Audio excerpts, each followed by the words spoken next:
Bonjour, bonjour peuple, bonsoir plutôt peuple de Dieu. Je suis le pasteur Blanche Falex. C'est moi qui vais intervenir ce soir dans le groupe Femmes Sources de Vie.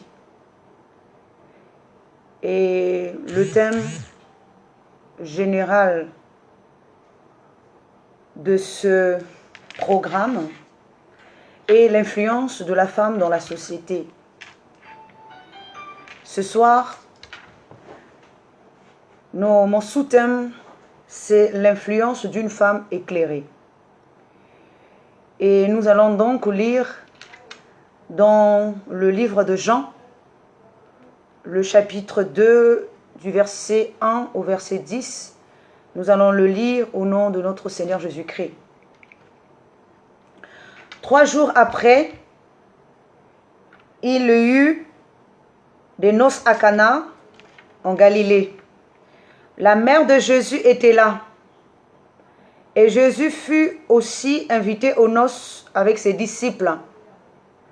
Le vin ayant manqué, la mère de Jésus lui dit, « Ils n'ont plus de vin. » Jésus lui répondit, « Femme, qu'y a-t-il entre moi et toi? Mon heure n'est pas encore venue. » Sa mère dit au serviteur, « Faites ce qu'il vous dira. » Or, il y avait là 6 vases de pierre, destinés aux purifications des Juifs, et contenant chacun 2 ou 3 mesures. Jésus leur dit, « Remplissez d'eau ces vases. » Et ils les remplirent jusqu'au bord. « Puisez maintenant, leur dit-il, et portez-en à l'ordonnateur du repas. » Et ils emportèrent. Quand l'ordonnateur du repas en eut goûté l'eau changée en vin, ne sachant d'où venait ce vin, tandis que les serviteurs qui avaient puisé l'eau le savaient bien, il l'appela l'époux et lui dit, « Tout homme sert d'abord le bon vin, puis le moins bon après quand c'est enivré. Toi, tu as gardé le bon vin jusqu'à présent. » Alléluia. Donc, je voudrais décortiquer ce passage avec vous qui allez suivre. Et nous allons un peu expliquer cela dans un sens spirituel pour éclairer notre esprit également. Je vais mettre un accent sur Marie, mère de Jésus, et je voudrais ramener ici les gens à comprendre dans le spirituel le sens de ce qui est écrit, même dans ce passage. Une femme éclairée. Je vais d'abord commencer par parler de la conscience de l'homme qui est dans le sens spirituel une femme. Parce qu'en réalité, ce n'est pas l'homme physique qui épouse Dieu, mais c'est la conscience qui épouse Dieu d'après la Bible. Dans Ésaïe 54, le verset 5, nous dit que le Créateur est notre époux.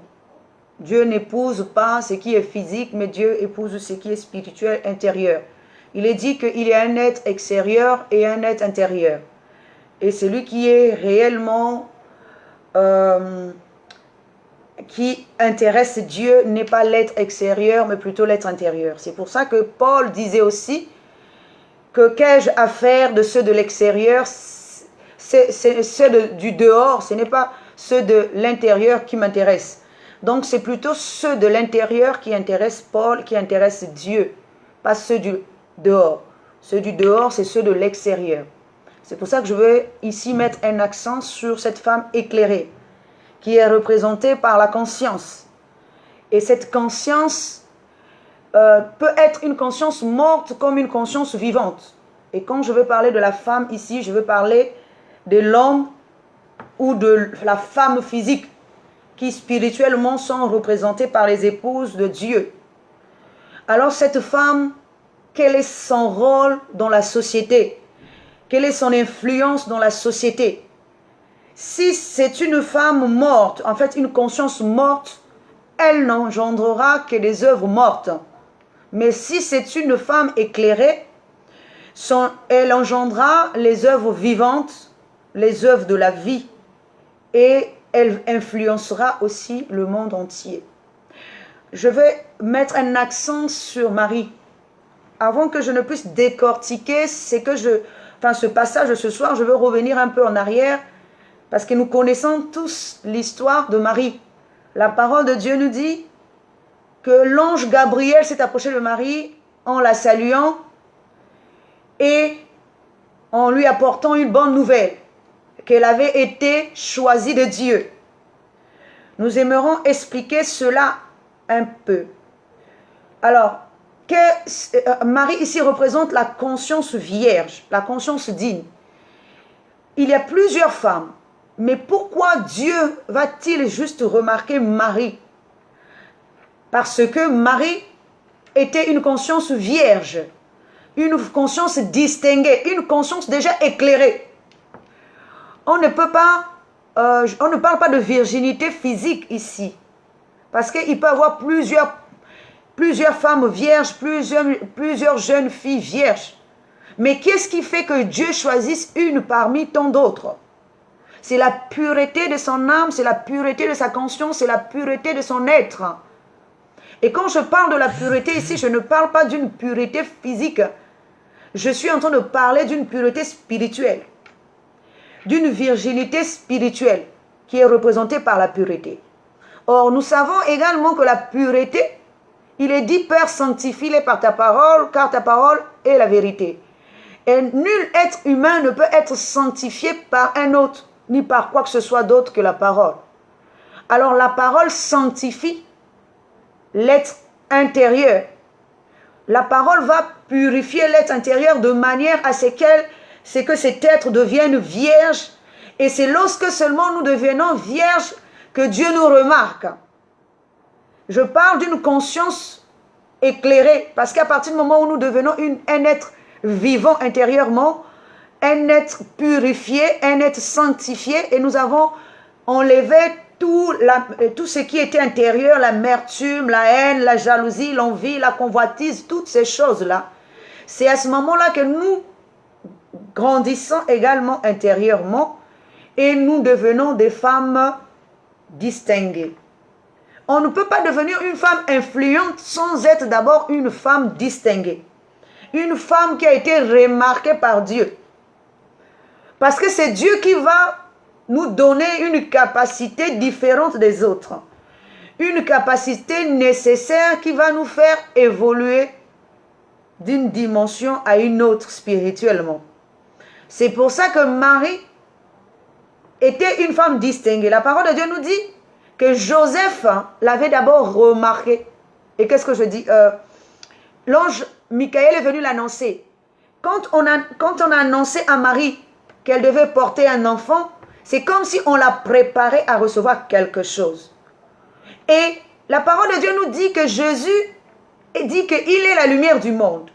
Mais Jésus ne peut pas être lumière du monde et être porté par un corps de ténèbres. Ce n'est pas possible.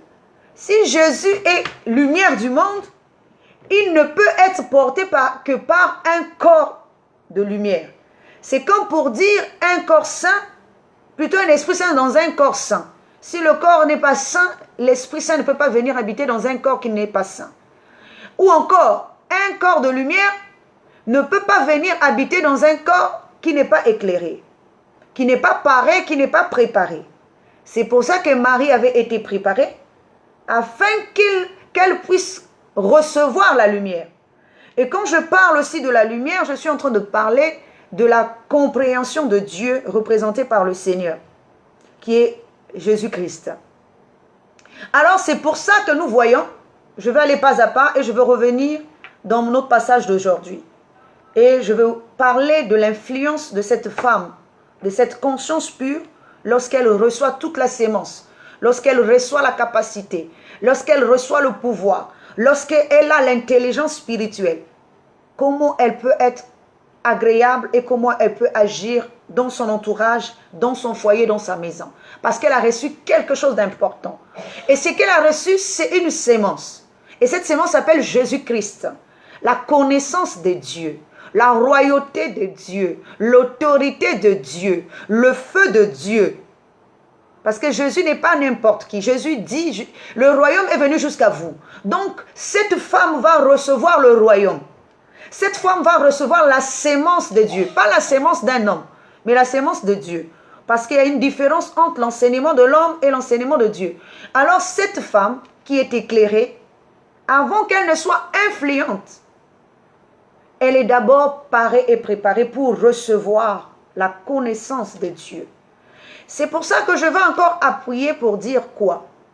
Que cette femme, qui est une femme éclairée, c'est elle qui va engendrer, par la sémence de Dieu, le Seigneur de Seigneurs, le sacrificateur éternel.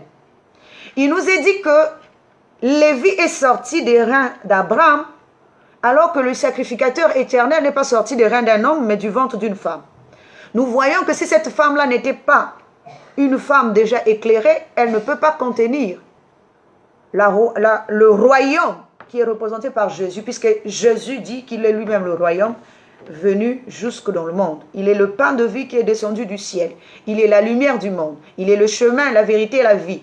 Donc, elle avait déjà la vie. Alors, la vie devait se manifester. Il faut lui donner un corps. Si elle n'a pas la vie, elle ne peut pas donner un corps à la vie. Si elle n'a pas elle-même la capacité, elle ne peut pas donner un corps. Parce qu'il y a la sémence et il y a le corps. Même dans le physique, la nature nous enseigne. L'homme a la sémence, mais c'est la femme qui donne le corps. Mais si cette femme-là est mauvaise, elle va donner une mauvaise forme à l'enfant qu'elle va recevoir. Si cette femme-là est bonne, elle va donner aussi une bonne forme à l'enfant qu'elle va engendrer. C'est la même chose. Si Dieu l'a choisi pour porter sa lumière, c'est parce que Dieu avait vu que c'était une bonne femme. Et une femme éclairée déjà, qui ne pouvait pas emmener ce qui était précieux pour Dieu dans les ténèbres.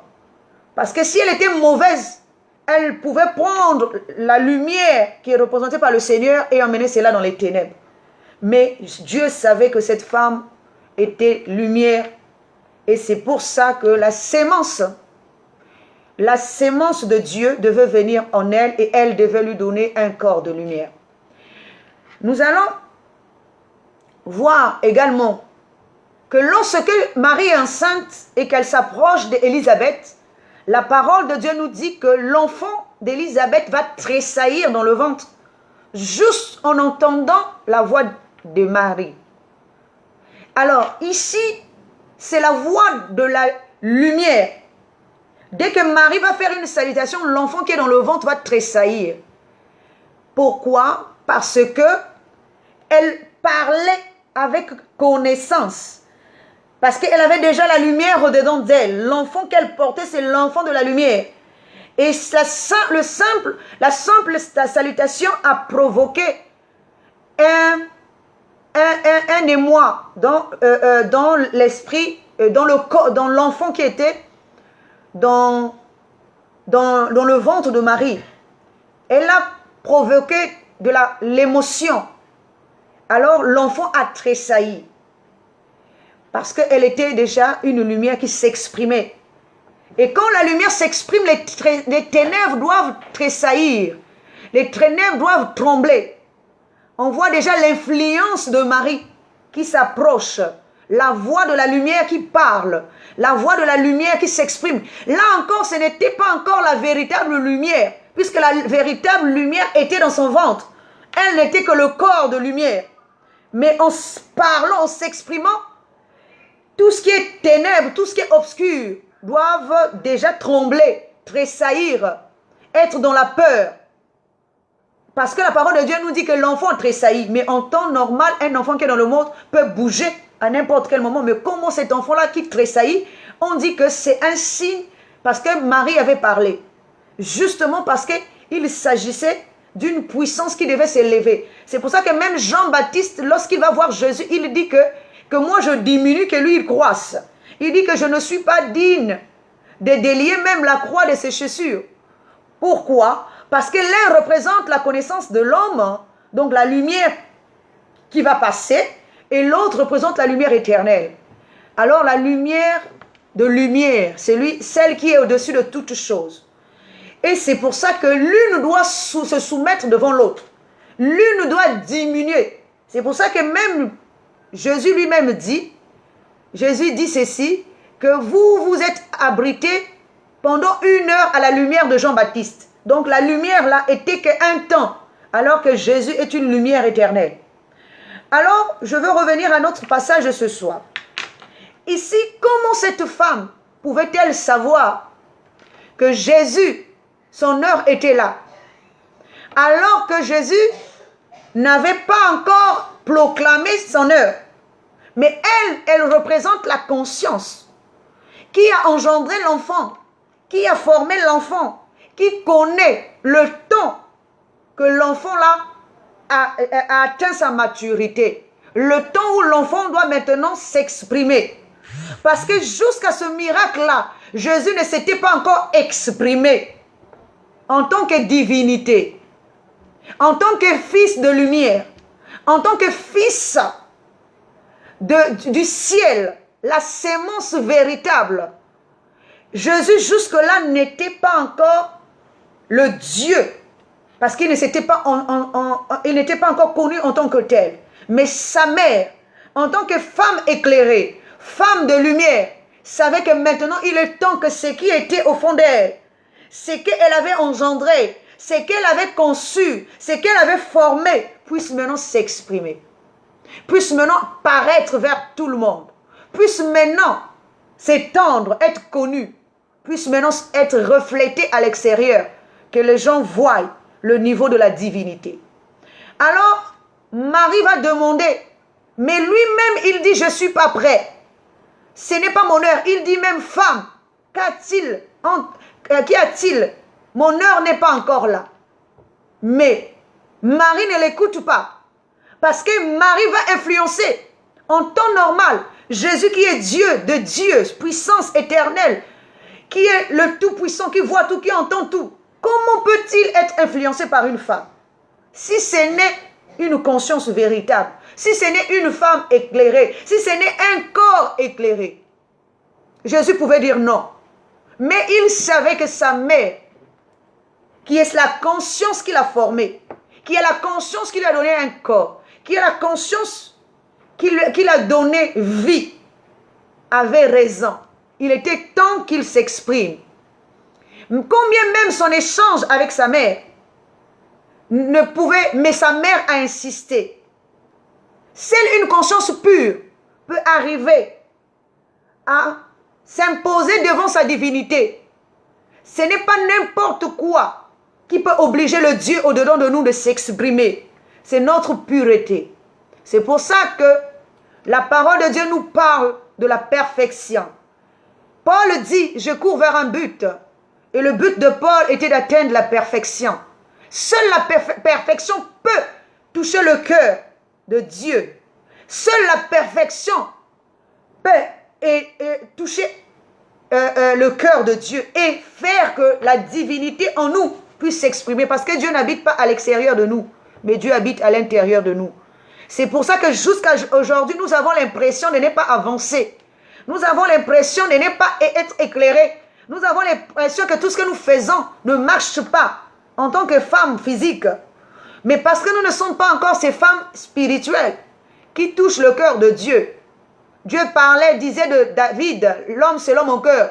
Mais est-ce que Dieu a une femme selon son cœur? Il est dit, il vaut mieux habiter à l'angle d'un toit que de partager la maison avec une femme querelleuse. La femme querelleuse ici est une conscience qui déborde dans tous les sens, qui ne pense qu'au bien matériel, qui ne pense qu'à tout ce qui est extérieur, mais qui ne pense pas à ce qui est intérieur, qui n'aménage pas son intérieur de façon à mettre à l'aise le Dieu en elle-même. Cette conscience aujourd'hui doit comprendre.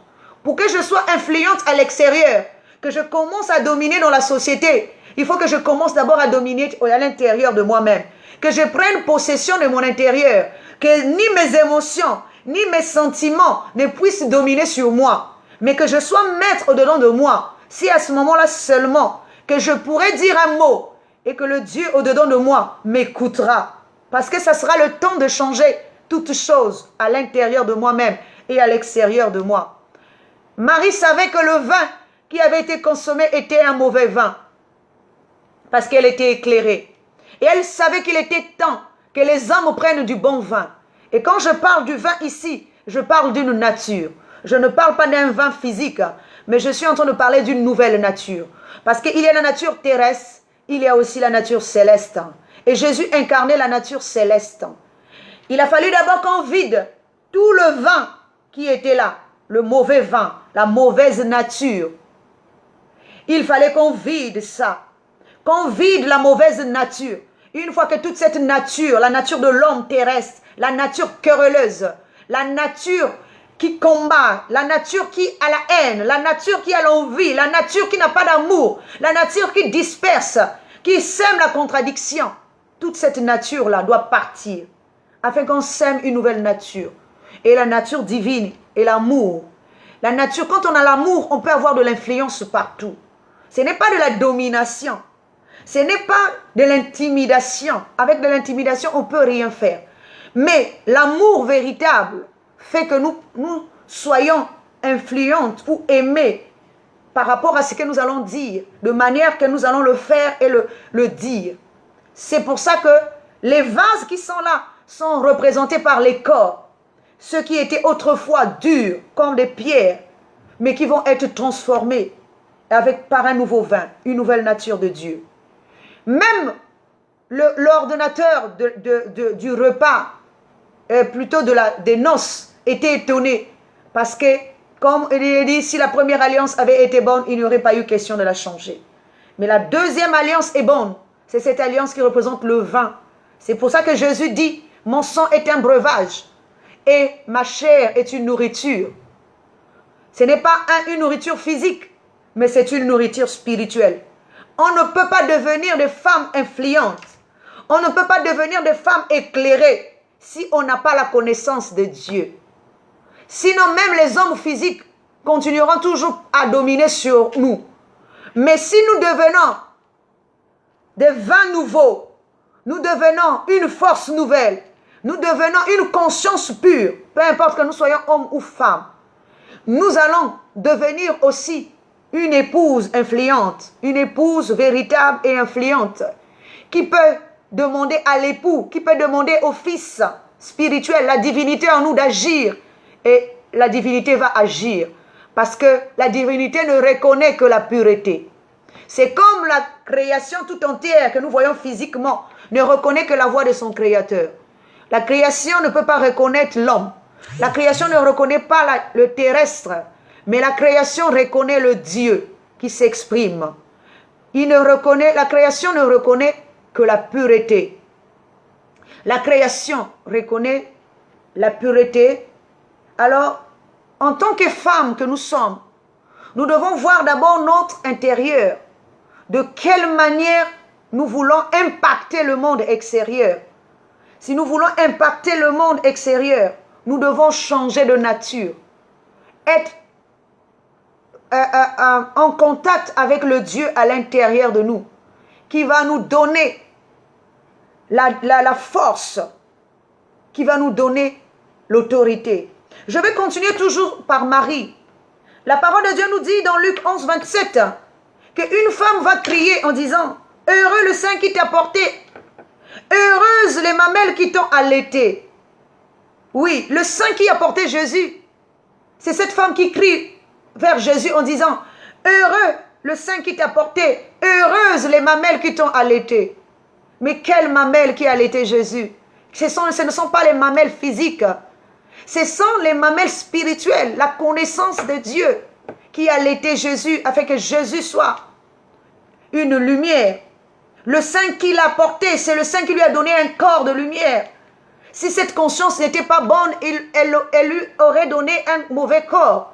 Mais comme cette conscience était pure, vierge, elle lui a donné un bon corps. Alors, cette femme-là ne bénit pas Jésus, mais cette femme est en train de bénir Marie. Donc on voit que l'influence de Marie s'étend à travers son fils, à travers les actes que son fils est en train de poser, à travers l'amour de son fils, les actions de son fils. Mais on ne bénit pas le fils, mais on est en train de bénir cette femme. Parce qu'elle a été influente. Parce qu'elle a donné un bon corps à son fils. Elle a donné un bon sang. Elle a donné un bon allaitement, une bonne connaissance, une bonne forme qui donne encore vie. La forme qu'elle a donnée à son fils se répand dans le monde.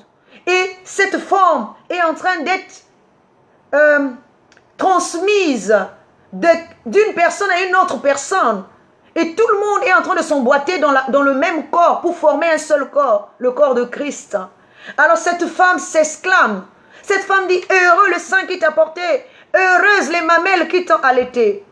L'influence de Marie continue à s'étendre à cause des actions. Et lorsque nous faisons quelque chose, lorsque nous formons nos enfants physiquement, nous formons nos enfants spirituellement, nous formons toutes ces choses-là, c'est notre nom.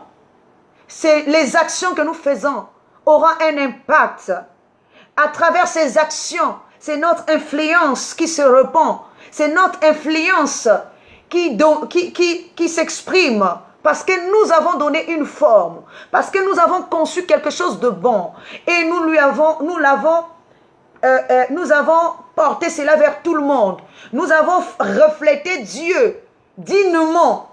Nous avons porté notre sein n'a pas été un sein avortant. La connaissance que nous avons reçue, nous lui avons donné une forme. Nous avons reflété Dieu. Nous avons transmis Dieu. Nous avons fait de toutes les nations les disciples de Dieu. Nous avons été obéissantes. Nous avons été soumises. Et notre influence se répand dans toutes les actions que nous sommes en train de poser. Dans nos familles, dans nos maisons, dans la société, là où nous travaillons. Notre impact devient grandissant à cause de ce que nous faisons. Parce que la renommée de Jésus, ce n'est pas lui-même qui le faisait, mais les actions qu'il posait faisaient de lui grand, montraient qu'il était puissant. Et à travers ses actions, sa mère aussi était bénie. Et l'influence de Marie se répandait aussi. Et c'est pour ça ce soir, je demanderai encore à quelqu'un, à une femme, de voir encore son intérieur. Même les hommes, parce que nous tous, nous sommes des femmes devant Dieu. Et nous avons besoin qu'il y ait un impact dans la vie. Parce que le Seigneur nous recommande de faire de toutes les nations les disciples. Et Abraham, Dieu ne lui a pas promis, Dieu lui a promis des nations. Dieu a dit qu'il lui donnera des nations. Alors, nous avons besoin. Et dans le ventre de Rebecca, les deux enfants qu'elle portait n'étaient pas des fils, mais des nations. Lorsqu'elle est allée consulter, la parole de Dieu dit qu'on lui a dit que dans ton sang, il y a deux nations qui se battent. Alors, c'est ça, les nations. Avant que les enfants ne sortent, ils étaient en train de se battre dans le ventre de Rebecca. Alors, Rebecca avait déjà un penchant vers l'un et non l'autre. C'est pour ça qu'il y avait déjà un combat. C'est comme lorsque nous sommes ici. S'il y a un combat entre moi et moi-même, c'est qu'au-dedans de moi, il y a le mal et le bien qui se battent. Ce sont les deux nations qui sont au-dedans de chaque être humain. Alors je dois être une bonne mère pour pouvoir maîtriser tout cela. Je ne dois pas avoir un penchant d'un côté. Parce que sinon, il y aura toujours une influence négative. Alors je dois avoir la maîtrise de soi. Je dois dominer sur ce qui est à l'intérieur de moi. Je dois prendre le dessus pour pouvoir être une bonne épouse. Pour finir, je vais prendre encore un autre exemple, connu aussi. Un exemple de la femme de Séphora, de la femme de Moïse. Nous connaissons cette histoire. La parole de Dieu nous dit que Moïse a été envoyé par Dieu pour libérer les enfants d'Israël de l'Égypte. Et c'est Exode 4 à partir du 22e verset jusqu'au 26.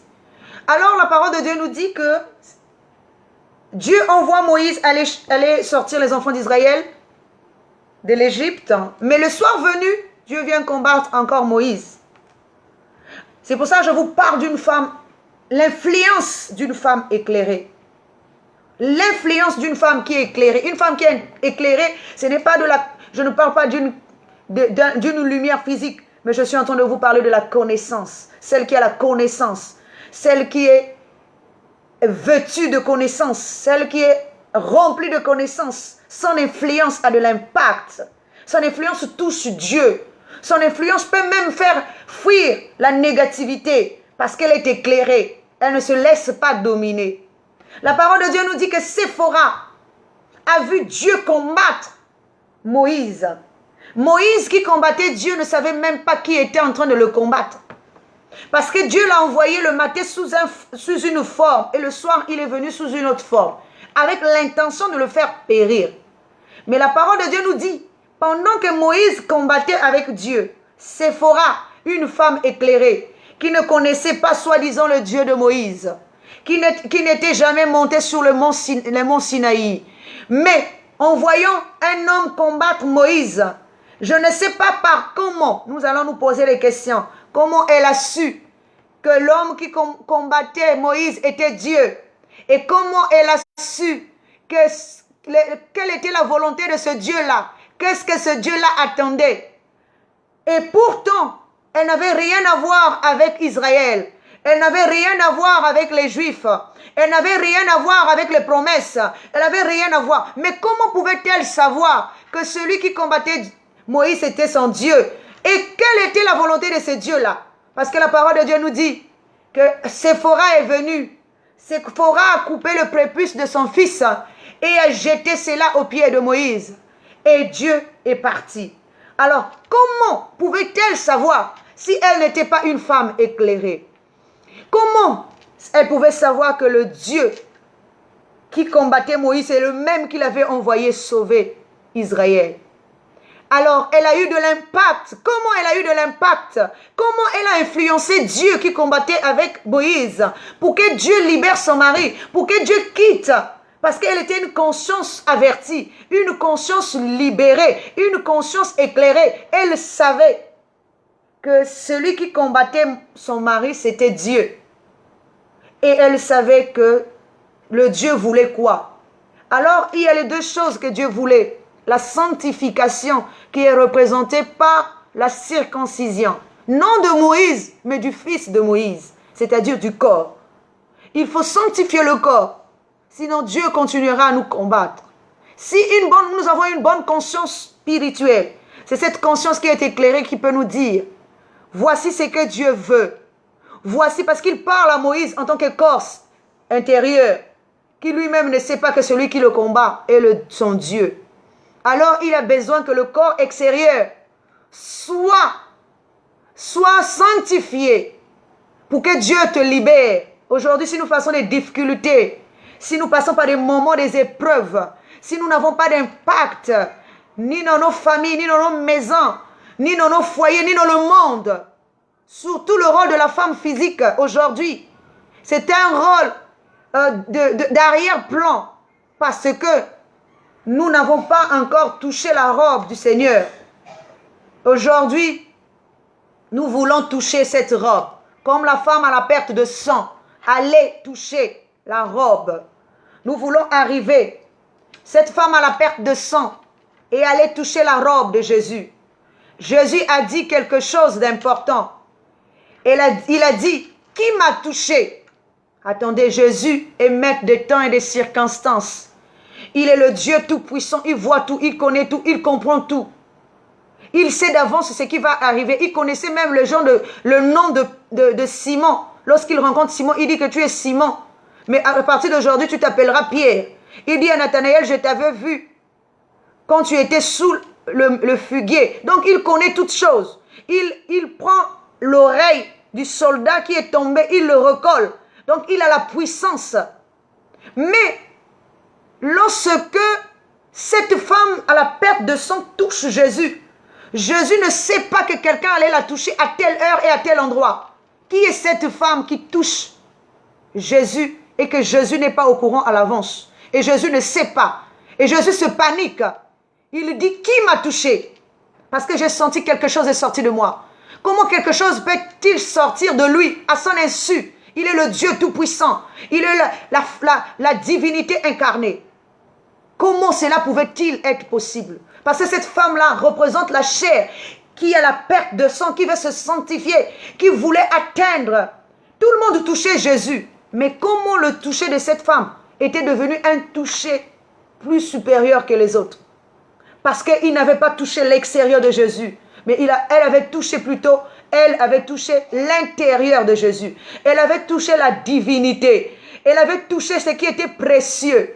Alors Jésus a senti qu'il y a quelque chose qui est sorti. La chose qui était sortie de lui, c'était sa force, c'était sa divinité. Parce qu'elle voulait trouver une place. Comment cette femme pouvait-elle influencer Jésus jusqu'à aller prendre ce qui était à l'intérieur de lui? Et à l'intérieur de lui, sans même que lui-même ne sache, ne connaisse cela en avance, sans même qu'il ne soit au courant, et que quelque chose sorte de lui. Quelle influence avait cette femme lorsqu'elle a touché Jésus? Parce qu'à cet instant, elle avait souffert pendant 12 ans. Elle avait la perte de sang, mais parce qu'elle avait atteint un niveau, le niveau de la divinité. Elle a touché le cœur de Dieu, le cœur. Et à ce moment-là, la chose, la pureté de Dieu est venue guérir tout son être, afin qu'elle aussi devienne pure. C'est la même chose pour nous tous. Nous avons besoin de toucher l'habit. Nous avons besoin de toucher le vêtement, de nous revêtir de Christ. Nous avons besoin pour impacter le monde. Elle était une source de malédiction parce qu'une femme qui a la perte de sang tout le temps ne peut pas être mariée, ou même si elle est mariée, elle ne peut pas avoir des rapports, ou elle ne peut pas faire des enfants, donc elle était stérile spirituellement. Mais lorsque elle va être guérie, donc elle reçoit quelque chose. Ce n'est pas Jésus qui lui donne la chose, c'est elle qui va toucher.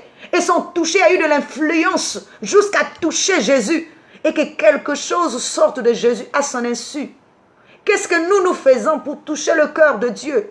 Qu'est-ce que nous faisons pour impacter? Parce que si nous impactons Dieu, si nous touchons le cœur de Dieu, nous pouvons impacter la société. Nous pouvons être, regardez même, lorsque Marie arrive avec l'enfant Jésus dans la synagogue, la parole de Dieu nous dit qu'il y a 2 personnes qui attendaient cet enfant, Siméon et Anne de Phanuel. Comment Marie pouvait impacter le monde à cause de l'enfant qu'elle portait? Elle était fiéreuse. Elle est fière parce qu'elle porte la lumière. Marie vient dans la synagogue pour présenter l'enfant lumière. Elle ne vient pas dans la synagogue pour présenter n'importe qui. Elle vient présenter la lumière au monde. Elle vient présenter la lumière à 2 personnes exactement. Anne de Phanuel, une conscience et un corps qui était là. L'homme ancien et la conscience. L'homme ancien et la conscience ancienne qui était là. Alors Siméon dit que maintenant je peux partir, j'ai vu ton salut.